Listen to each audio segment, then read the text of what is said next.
We'll begin with some opening comments from Coach. Obviously, disappointed from the outcome. I had a chance, obviously, in the fourth and go up late and didn't play real well on defense all night. But to be up in the fourth and have an opportunity to close it out, on that stage is something we'll all look back on and get better from. But I can't tell you how proud I am of this group. They never panic. They never flinch. They're led by special young men. Two of them are sitting up here. And, I can remember looking at them at halftime and just looking in their eyes, and they didn't panic. And we had been here before. And we just we didn't make enough plays when we needed to. From a coach's standpoint, we got to find a way to put them in better position late in the game and close it out. But super proud of this group. This is a group that created this legacy for this team and an expectation for this program that what I told them in the locker room, that we're pissed off in a semifinal game because we feel like we should have won the game because we didn't play our best and we didn't coach our best. And so I'm really proud of their effort and proud of the year they had. We'll go ahead and open it up for questions. If you could raise your hand, we'll get a mic to you, and if you could provide your name and outlet. Thank you. We'll start here in the far back on the right. Hey, Coach Golden, how you doing, man? Over here, Doc Holliday, WMC TV5 in Memphis, Tennessee. It seemed like it was obvious that Miami came out and they wanted to run the ball down you all throat. Just talk about how your team played and responded, because they finished with, I think, almost 30 more plays than you all, but you all still had a chance to win this ball game. Yeah, I mean, the effort piece of it has never been an issue all year. We knew they were going to come in and try to establish the run. We were Tony on the perimeter was a deep threat that we wanted to be able to try to contain. So some of that was by design, where we're at on the field, and kind of bend but don't break and kind of tighten it up towards the end. But I thought they were responding really well, at halftime. I thought it was a good third quarter. We just, in those games on third downs, critical third downs, you got to find a way to get off the field. And we didn't. But really proud of their effort. We could have done some better things from a coaching staff as well. So it's on all of us. Go over here to the left, front row. Yeah, Pete, about those third downs, Ben Garrett of the Ole Miss Spirit, those third downs specifically, what were they doing? I mean, 11 for 19, they just seemed you just couldn't get off the field. What was really the issue out there? We would double 10 some and had some good stops, and then the scrambles were an issue.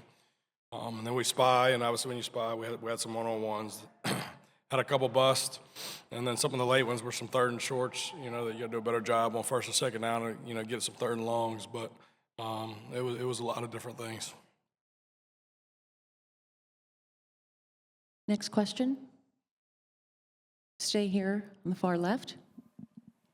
Also, offensively, the performance and how tough it was. I mean, defensively, you knew, Pete, that they're really talented, but with that front, the challenges they presented and how they made it challenging for Trinidad and them all day.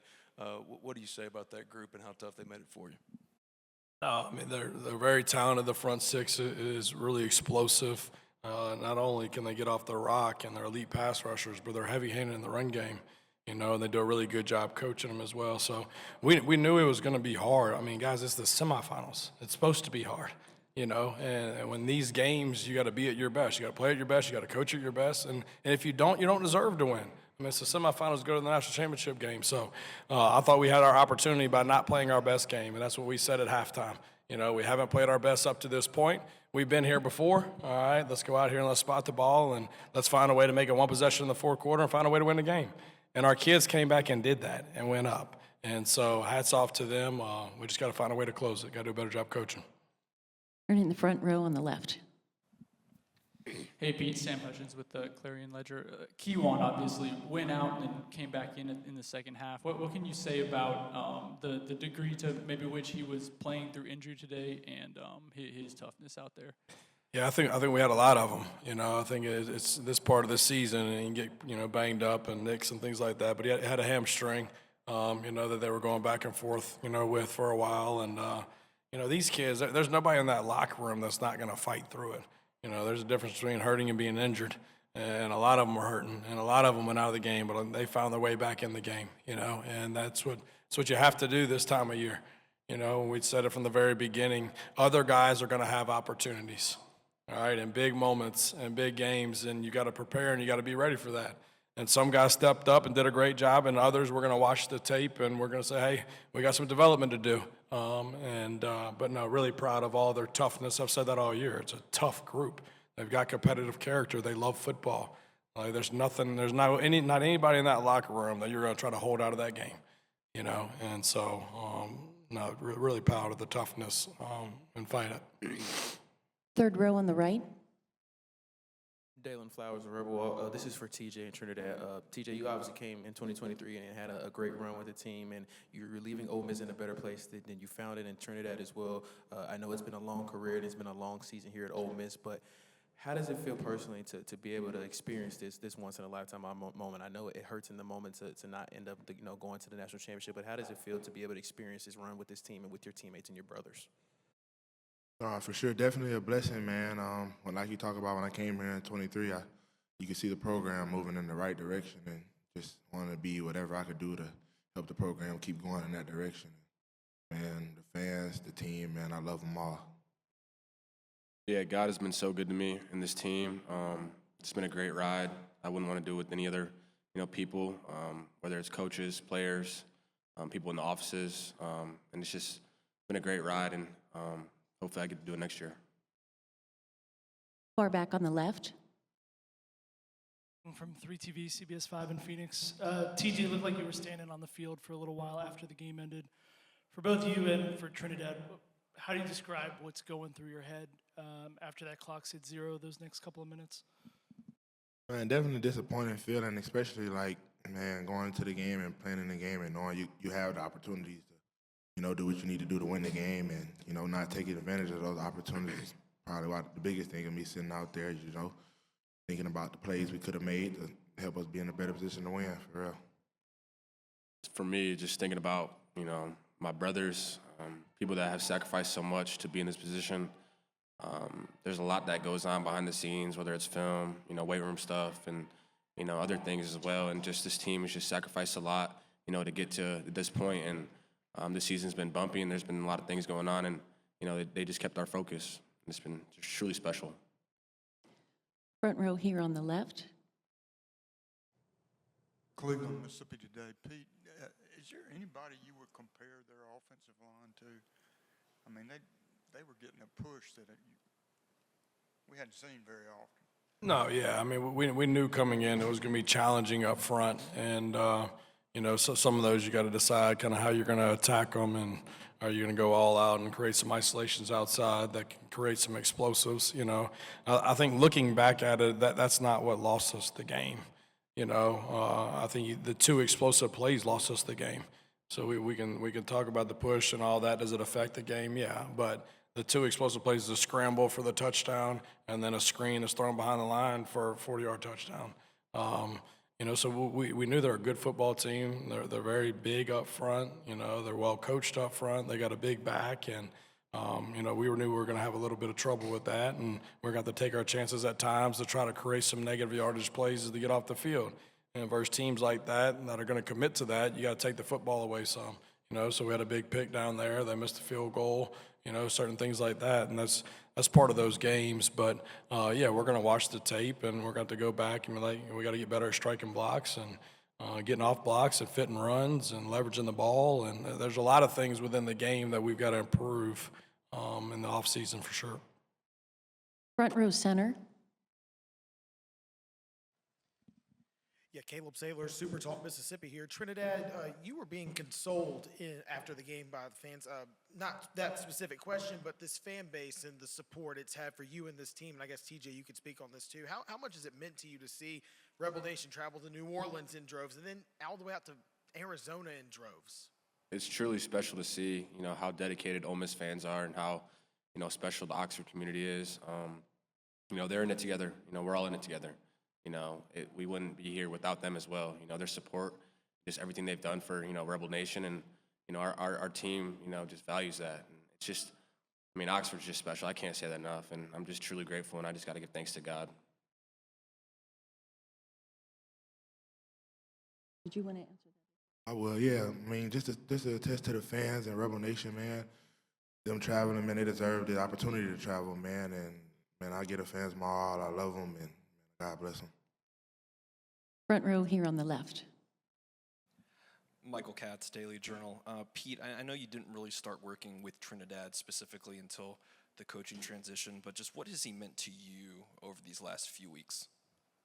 Well, I mean, I've had a soft spot in my heart for him since he got here because he's a D2 boy. And, you know, I said from the very beginning, for a guy like that to come with 1 year, you know, into the SEC, you know, with an offense that was already in place, you know, with a guy that had already signed to be the franchise guy, you know, it just showed his confidence in himself. And, you know, I said a lot of this, you know, to a lot of different people. When he first got here, you didn't even hear him. You just saw him. And you saw him with his head down, working his ass off, right? And then you started seeing people start gravitating to him, and they wanted to be around him because he works his butt off, and he was a good teammate. And he, you know, I mean, he celebrated with Austin in scrimmages when he threw good balls. I mean, it was just, you wanted to be around him because of who he was. And then, you know, in fall camp, you know, the one defense goes against the two offense when he's running with the twos, and sure, we couldn't stop his ass. So I knew if something was going to happen to Austin, then we were in pretty good hands. But no, it's just awesome, you know, to see good things happen to good people.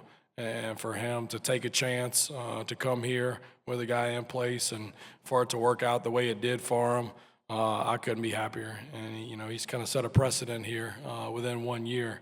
It's going to be pretty hard to match. So fourth row here on the left. Daniela Oropeza with WTVA, and my question was very similar to Super Talks, but Coach, from your point of view, what is it like seeing your fans from outside of Vaught Hemingway when the buses left to the Tupelo Regional Airport, seeing fans line up, and then here seeing them dominate over the Miami fans? What is that impact like from your point of view? No, I'm so excited for our players to be able to see that and come out to it. And, you know, a lot of these fans have invested a lot, you know, in a lot of different ways over a lot of years, and they deserve this. Now, they deserve a better outcome, but they deserve these opportunities, and they deserve for these opportunities to be on a consistent basis. And that's the expectation that our Chancellor and Keith has set for us. And when they give you all the things that you need and you need to go recruit good players, and you got to perform well. And hopefully these opportunities will continue. But, I mean, it means the world to our players and to our staff that your hard work is recognized and appreciated. Third row on the right. Dalen Flowers, Rebel Walk. Trinidad, I noticed Keywan came and embraced you after the game, and you ended up walking off the field with him. What has he meant to you this season, and what kind of relationship have you two grown in terms of the brothers? Yeah, that's my brother, you know, for life. You know, he's special as well. He's a great human being. He's a great player as well, but he's just a special person. You know, people love being around him. He's just a great guy to be around, and just for us to have the season that we had, it's just, you know, unbelievable. And, you know, we can't do it without TJ or anyone else, and the offensive line and PG and just everyone involved. I mean, to see Keywan do what he does is just special, and, I mean, he's probably the best running back I've ever played with. Second row center. Bill Taylor, hotitoddy.com. TJ Trinidad, has this wonderfully successful season taught you anything about yourselves that you didn't know before? Man, I wouldn't say it taught me anything I didn't know about myself, but brought a lot of things to light for myself and for my team, and just how hardwired we are and being able to face adversity through everything and focus on what we want to do and keep the main thing. I would say with having faith and just having a great support staff around you and people who truly care for you and want the best thing for you, you know, is you can do whatever, and you can, you know, achieve things that you wouldn't even think that you could achieve. And this year has taught me that, and I've just learned a lot, and I've created a lot of good relationships and connections, you know, throughout the season, and I'm truly grateful for that. Second row left. Hey, TJ, Jose Romero, Arizona Republic, man. Your defense was on the field for a long time in this game, and I mean, as a defense, and you're out there, what are you seeing just trying to keep the guys' spirits going, trying to keep things going and get off the field? Yeah, definitely. Being able to try to just keep them poised, man. Like I said, I feel like we had a lot of opportunities to get off the field on third downs and hold them to longer, shorter yardages on base downs, man, and just continue to keep them poised even when we did give up penalties or missed tackles, and extend drives, man, and keep their composure. First row left. Sam Hutchins, Clarion Ledger, for you, Pete. Those last 18 seconds were wild when you guys ended up getting in position for a Hail Mary, just a little house cleaning. Were you one of the guys wanting a PI on that last Hail Mary? I mean, those situations are tough to call them. I mean, those situations, but I mean, yeah, there was contact, but I mean, it happens a lot. You know, that's not why we lost the game, but you know, we just had a lot of opportunities late. But I mean, I think it shows you the resiliency of the team. You know, I mean, they didn't care. Was it 18-15? They're going to go out there and give it all they got, and you know, looks like you ran out of time, but we didn't execute well enough, didn't prepare well enough, and we didn't coach good enough. Any more questions? Over here on the first row, far left. Chris Lowe with On 3. Pete, you know a lot about this team, obviously what they've done this last month, but as you think to get where they were to where they are now, what do you think you'll remember the most about your football team? You know, to be honest with you, I mean, I think I just remember how they embraced each other. I mean, there was a lot over the last month or so, or however long it's been now, to where, you know, somebody could have not been a good dude. Somebody could have not worked hard. Somebody could have not showed up on time. And, like, I can't recall one issue. And that's just based on who these guys are. And I think, you know, they took the team, you know, when all this occurred, and guys like these two guys showed up every day and went to work and made sure the people around them went to work. But to me, it's the smiles, man. It's the memories. You know, it's the laughs. It's the time with those guys and see the camaraderie, you know, that they grew together. I mean, they're going to be talking about this for a long time, all right? And some of it's going to be, you know, what could have happened and all those type of things. But they've made memories this year in that locker room that will last a lifetime. And for a lot of this group coming back, there's going to be a little chip on their shoulder.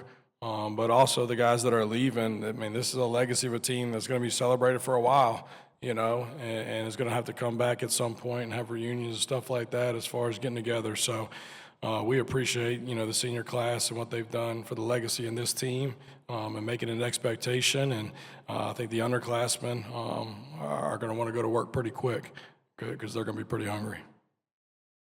This will conclude our Ole Miss press conference. Thank you, gentlemen, and congratulations on a great season. Thank you.